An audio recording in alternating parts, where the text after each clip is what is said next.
boa noite. Mas estamos começando essa última aula desse módulo, Apologética 1, Heresiologia. Hoje estaremos abordando o capítulo 5, o capítulo 6 e nós concluiremos, ok?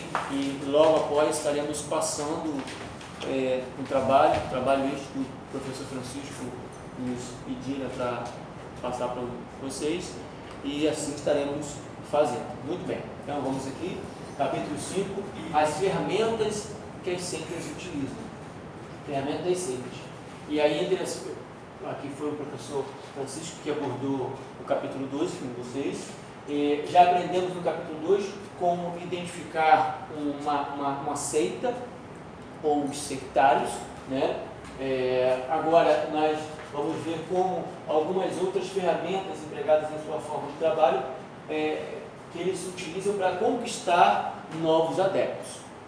Então estaremos abordando essas questões, vamos estar vendo quais são as ferramentas e estaremos abordando de uma forma uma forma mais clara, talvez até mais profunda, de como que se dá essas questões no dia a dia, como que isso acontece. Apesar de termos falado sobre suas características, é sempre importante frisar as seitas que mais têm atraído as pessoas. Um dos primeiros pontos que mais atrai novos adeptos é essa questão do exclusivismo.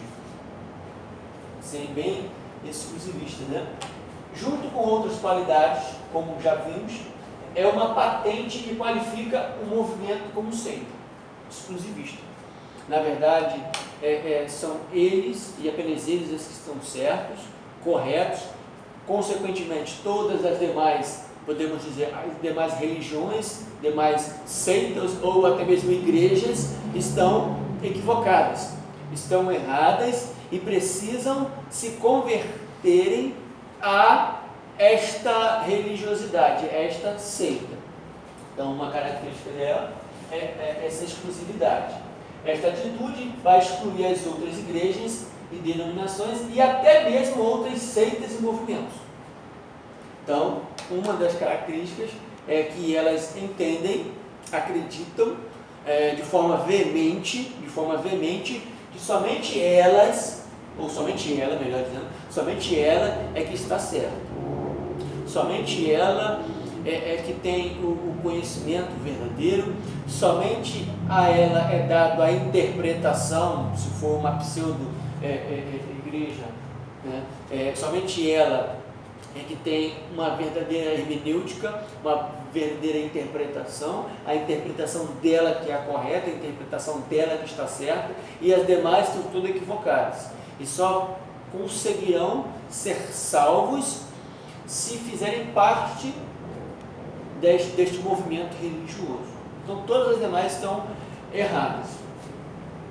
Pelo exclusivismo, uma seita tenta impor que somente a sua forma de agir e trabalhar é correta.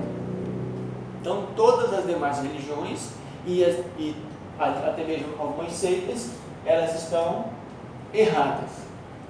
Então é interessante notarmos que essa é uma característica muito forte, essa exclusividade, somente ela. E é interessante, ele não está aqui, né? Mas as seitas, elas trabalham de uma forma muito séria, né? As religiões nesse sentido, elas trabalham de forma muito séria, coerente com aquilo que falam e pregam.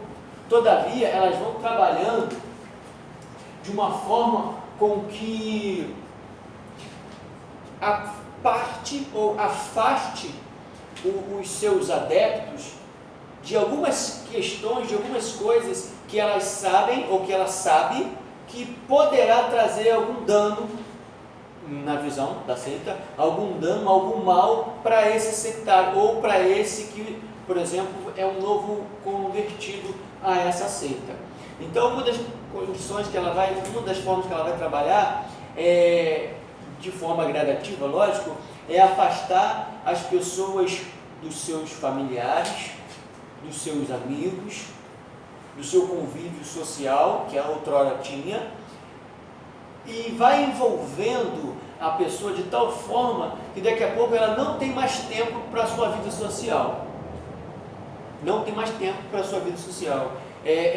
Muitos trabalhos, no sentido de trabalho evangelístico, elas precisam aprender como se dá essa questão na prática, no dia a dia. Logo ela precisa fazer um curso dentro desses centros, dentro desses movimentos religiosos. Ou seja, criam tantas atividades para essas pessoas que elas não mais conseguem ter uma vida social, uma vida lá fora. E mais, elas não podem questionar os seus líderes. Ela não pode. O seu líder, ou os seus líderes, são praticamente venerados. É lógico que quem segue uma seita, quem participa de um movimento religioso dentro desse sistema, de forma alguma vai concordar com essa fala. De forma alguma. Até porque eles não conseguem perceber. Só conseguem ver, de fato, quem está de fora. Quem consegue ter uma noção de um todo. Mas aquele que está dentro, envolvido naquelas questões, não consegue perceber. E mais, quando esse adepto dessa seita, ou esse sectário, começa a ter algum contato com outros livros que não fazem parte do compêndio dessa seita, começa a ter um novo horizonte, elas são tão severas nessas questões que, inclusive, são convidados, essas pessoas, quando começam a questionar, começam a confrontar e fazer certos parâmetros e questionamentos, elas são convidadas a se retirar. Porque não pode haver questionamento. É diferente do cristianismo. É diferente do cristianismo, onde se envolve, se faz. É importante que se estude, que se aprenda, até porque nós, por exemplo, podemos pegar na própria livro sagrado, né, a Bíblia, Oséias 4:6 é muito utilizado. O meu povo perece, morre, falha, porque lhe falta conhecimento. Logo, ao cristianismo, a doutrina do conhecimento, ou a busca do conhecimento, do entendimento, até porque para defender aquilo que acredita. Diferente dos sectários que são exclusivistas. Somente eles.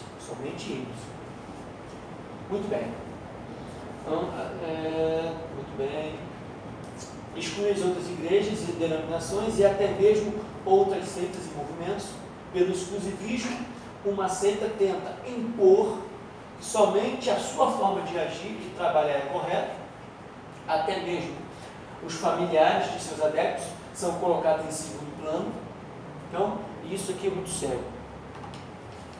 E é importante termos esse conhecimento, esse entendimento, até para que nós, enquanto líderes, ou vocês, enquanto líderes em suas igrejas, enquanto pessoas que interagem de uma forma ou de outra em suas igrejas, é importante, principalmente na pessoa dos seus pastores, ou vocês como auxiliares, né? É importante notar e ter esse contato próximo com as pessoas, com os seus congregados, para perceber se de fato essas pessoas estão mudando, estão se afastando, estão saindo do convívio normal, da comunhão das suas localidades, da sua igreja local, porque uma das características de que essas pessoas estão sendo visitadas pelas seitas. Então é importante, enquanto cooperadores, enquanto líderes, tenha esse entendimento para perceber quando um dos seus liderados ou um dos seus companheiros de congregação possa estar sendo visitado por essas pessoas ou por esses sectários e devagarzinho, gradativamente, elas vão se afastando, vão se esfriando, não vão mais concordando com a doutrina teológica ou aquilo que sempre foi ensinado, só que às vezes não tão claro, de forma, talvez por falha nossa, talvez não foi ensinado de uma forma tão clara, a ponto que as pessoas compreendam, até porque nessa área, nossas igrejas, né, elas não todos, né? Mas algumas nossas igrejas, elas falham no sentido de doutrinar, no sentido de aprofundar e aprofundar-se nos estudos e nos ensinos, o que as seitas, elas procuram fazer de uma forma veemente.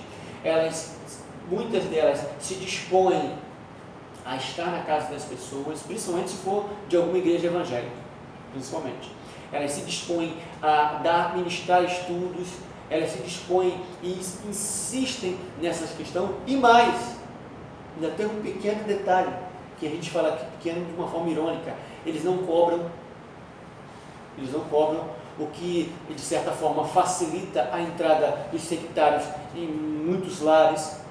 Então é muito importante que os líderes e as pessoas que vão adquirir esse conhecimento consigam perceber quando esses sectários estão se encontrando, tendo um acesso às pessoas que nos cercam. Muito bem. Até mesmo os familiares de seus adeptos são colocados em segundo plano.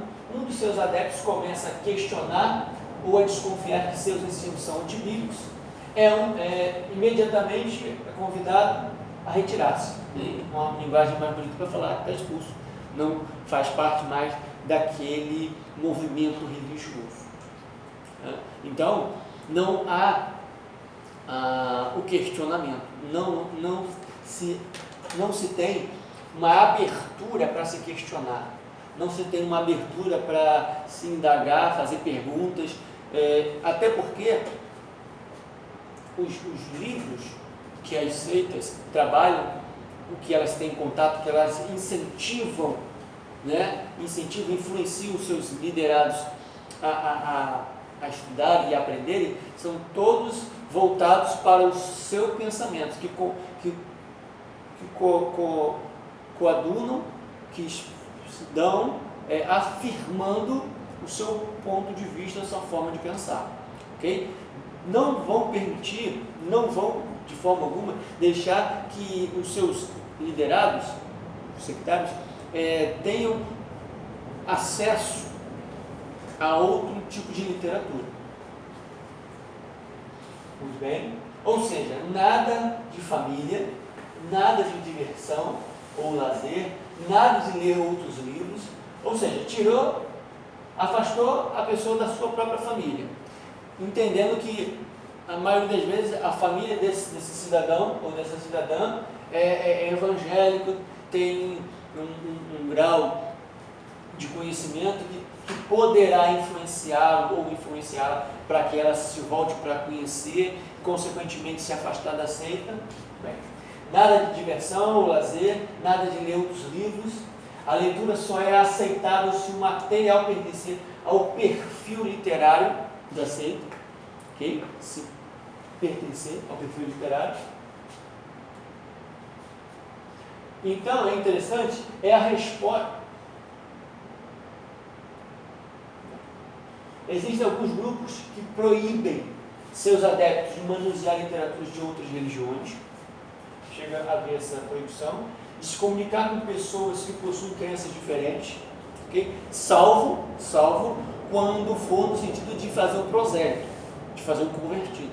Se não for com esse intuito, com esse propósito, nada de comunicação, para não haver espaço nenhum. O contato só pode ser feito em casos excepcionais, ou seja, quando a intenção for converter alguém para a sua própria crença, sua própria religiosidade.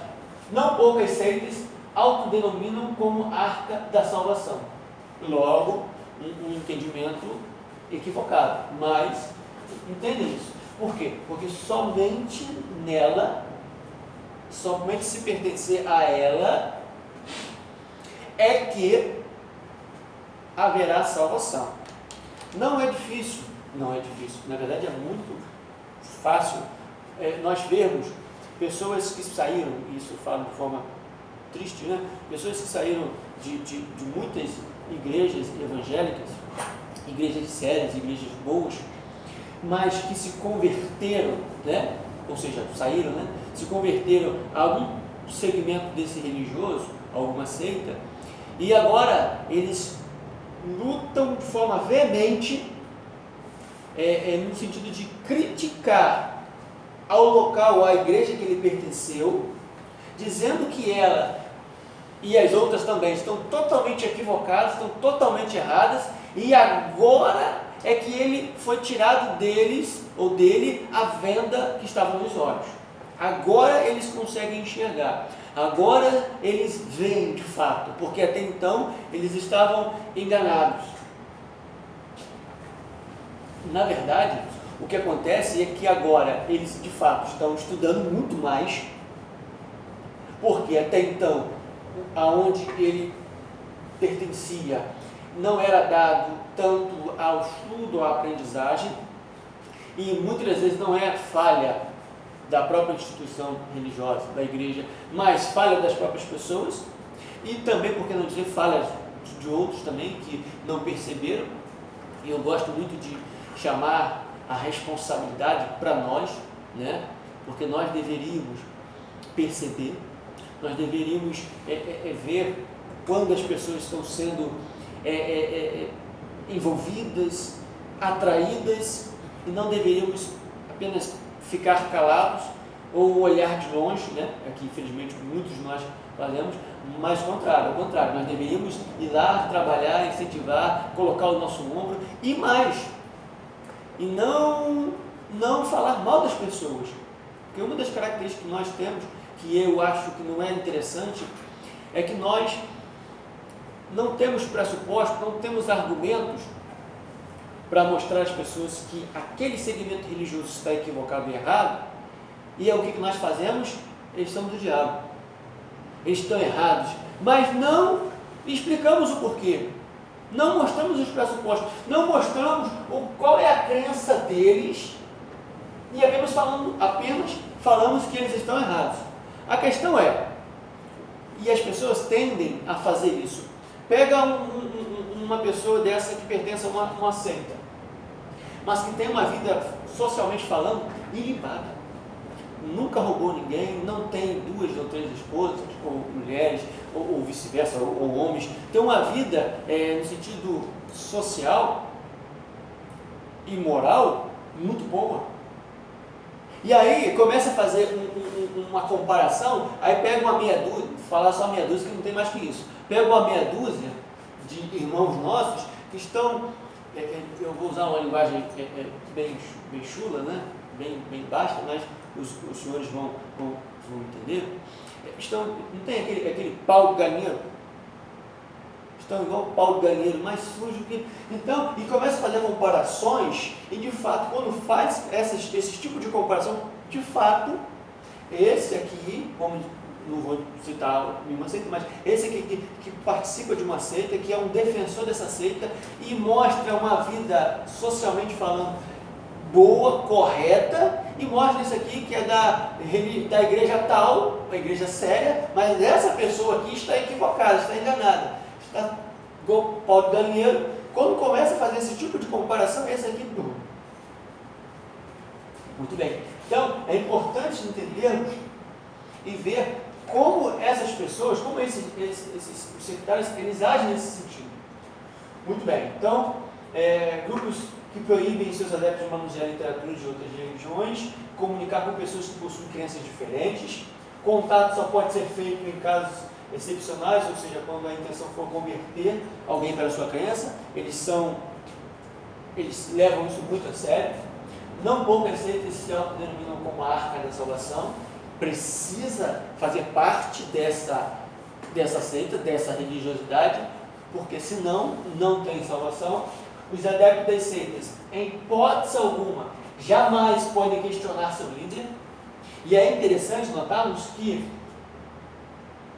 por conta disso, é que eles conseguem fazer coisas absurdas.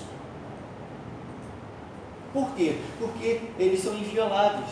Tudo que os seus líderes dizem é certo, está correto, até porque ninguém pode se levantar contra, não pode se questionar. Então, tudo que eles disserem, às vezes até uma coisa absurda, mas ele é aquele que tem uma proximidade maior com Deus.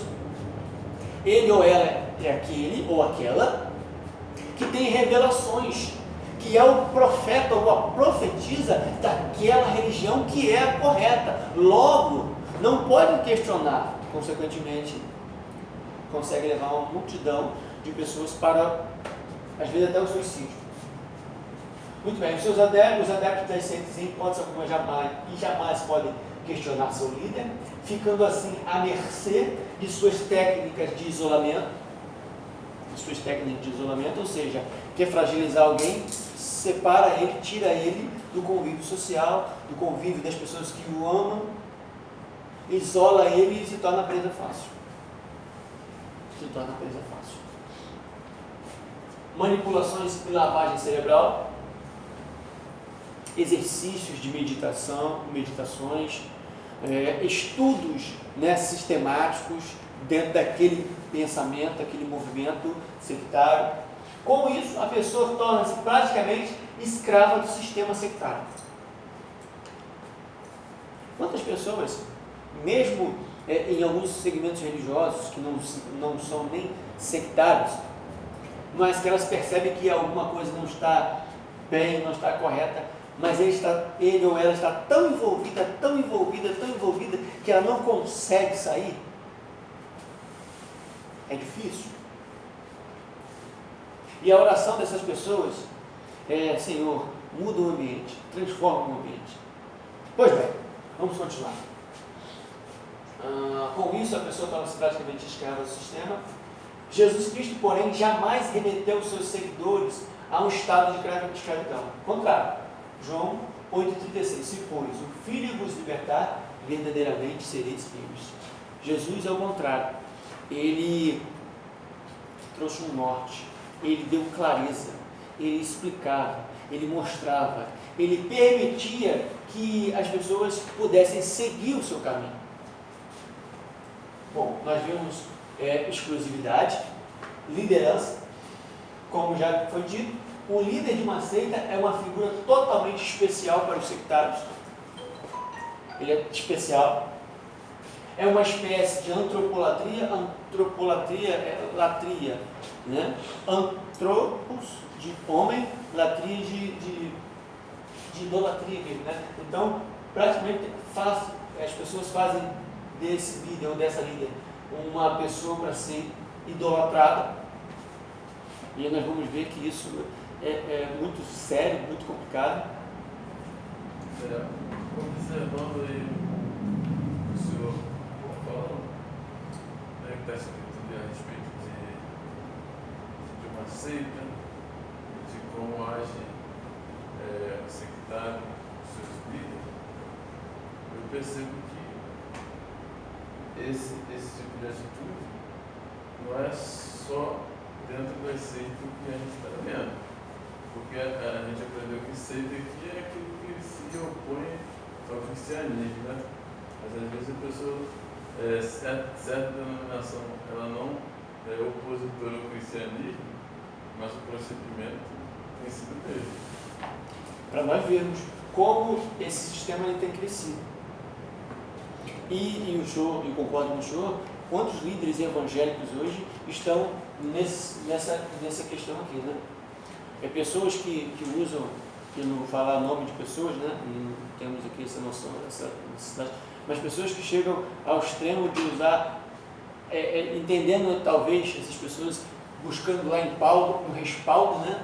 Buscando lá o apóstolo Paulo um respaldo para os seus lenços e aventais, né? Hoje as pessoas fazem coisas que chegam a ser meio complicado. Lenço, sabonete, meia, e são tantas coisas usando de artifícios. E é interessante que, concordando com o que o senhor disse, essas lideranças não são questionadas pelos seus liderados, nem podem, até porque, nós vimos no slide passado, elas são convidadas a se retirar. Não pode haver questionamento. E, concordando com o senhor, isso é uma característica de seita. Agora, navegando nesse pensamento aí que o senhor colocou, e aí começamos a pensar, será que algumas igrejas nossas, não o diabo e eu, mas nossas, elas não estão bem próximas de se tornar uma seita? Então, é interessante nós notarmos isso. Lógico, quando na Apologética 2, nós vamos trabalhar melhor essa questão, nós vamos mostrar quais são, quem é, por exemplo, como que é o entendimento da pessoa de Deus, como que é o entendimento da pessoa de Jesus Cristo, como que é o entendimento da pessoa do Espírito Santo, como que eles entendem o processo da salvação, se é que há salvação nessa religião, como que eles entendem o processo da morte, de fato da morte. Então nós vamos trabalhar essas questões que a gente entenderá como as outras religiões pensam essas questões, fazendo um contrassenso com o cristianismo, e cristianismo ortodoxo, não é essa como que eu coloco, essa bagunça que tem acontecido aí em alguns meios. Então, são reverenciados e muito respeitados. É interessante que a nossa ideia não é de fato aqui dizer que os líderes não devem ser respeitados, de forma alguma. Não é isso, até porque a gente entende que deve ser respeitado, deve ser honrado, coisas dessa natureza. Todavia, eles não são semideuses. Os líderes não são semideuses.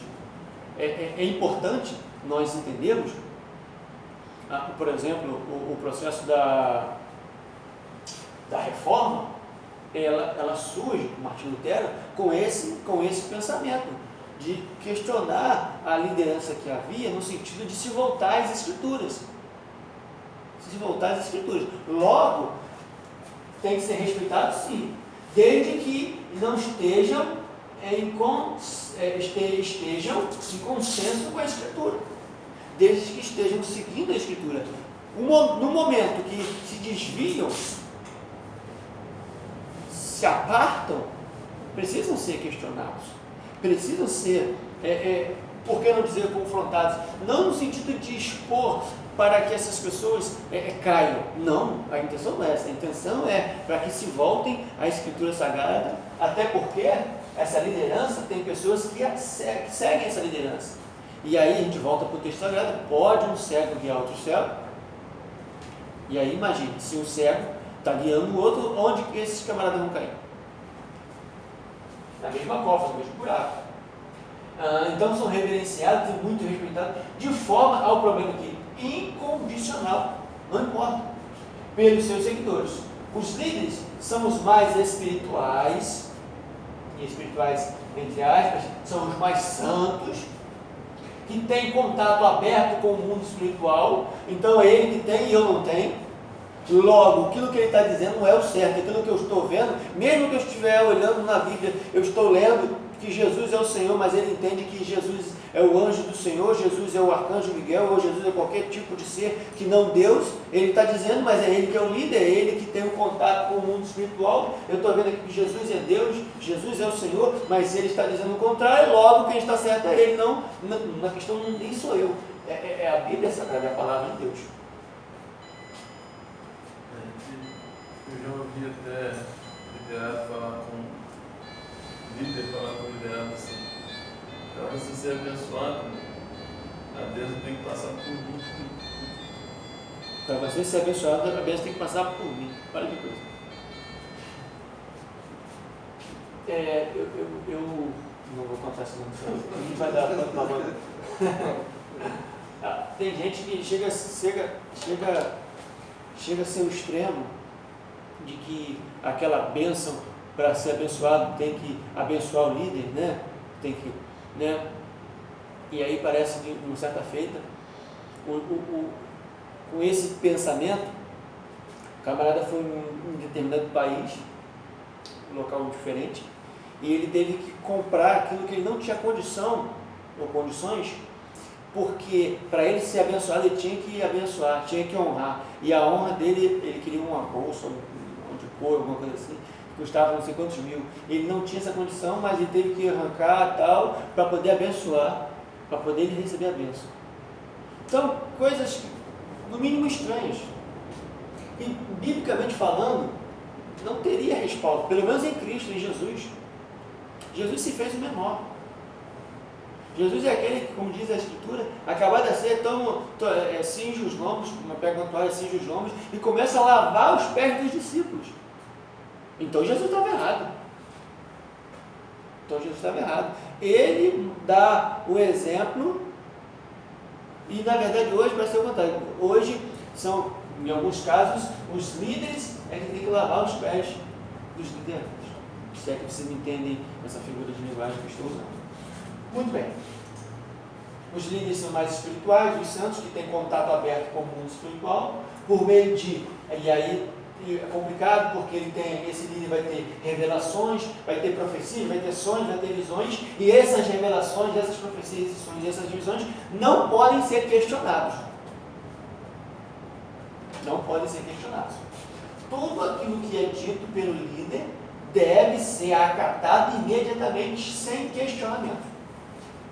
Por quê? Porque ele é o líder. E não há nenhum, olha como é que é complicado, não há nenhuma liderança, não há nenhum governo que não foi instituído por Deus. Aí pega outro texto fora do contexto e pum. É a resposta para os suicídios coletivos. Ou seja, não pode ser questionado, para a debilidade emocional, para os problemas sociais, para a repulsa à família e aos amigos. Então, por isso que muitas pessoas estão cometendo suicídios coletivos, estão emocionalmente frágeis. Esses líderes fazem com que os seus liderados sejam totalmente dependentes deles. E quando esses liderados às vezes não conseguem atender aquilo que é requisitado, ele se sente frágil. E aí, meu irmão? Quando Jesus disse em João 15,14, vós sereis meus amigos se fizerdes o que eu vos mando, não estava tentando escravizar os seus seguidores, ao contrário. Antes estava lhes dando a oportunidade de decidir o que deveriam fazer, coisa que qualquer movimento sectário na pessoa de seu líder não faz, não dá oportunidade. Dentro de uma seita, a submissão ao líder é, no mínimo, garantia de salvação. Divide a salvação entre Deus e a seita. Então, dividiu o problema. Bíblia. A Bíblia é terminantemente deixada de lado, posta em segundo plano. As seitas, em alguns casos, até a usam, mas apenas como um livro de texto, somente quando seus ensinos não são condenados pela mesma. Só para corroborar o seu pensamento. Pega um texto isolado e está vendo o que a Bíblia está dizendo. O que vale para a seita não é a hermenêutica bíblica, mas sim a interpretação que o líder confere aos textos estudados. A maioria dos ensinos não obedece ao contexto bíblico, valendo-se de textos isolados, separados do restante. Vocês já fizeram a hermenêutica? Ainda não, né? Muito bem, então...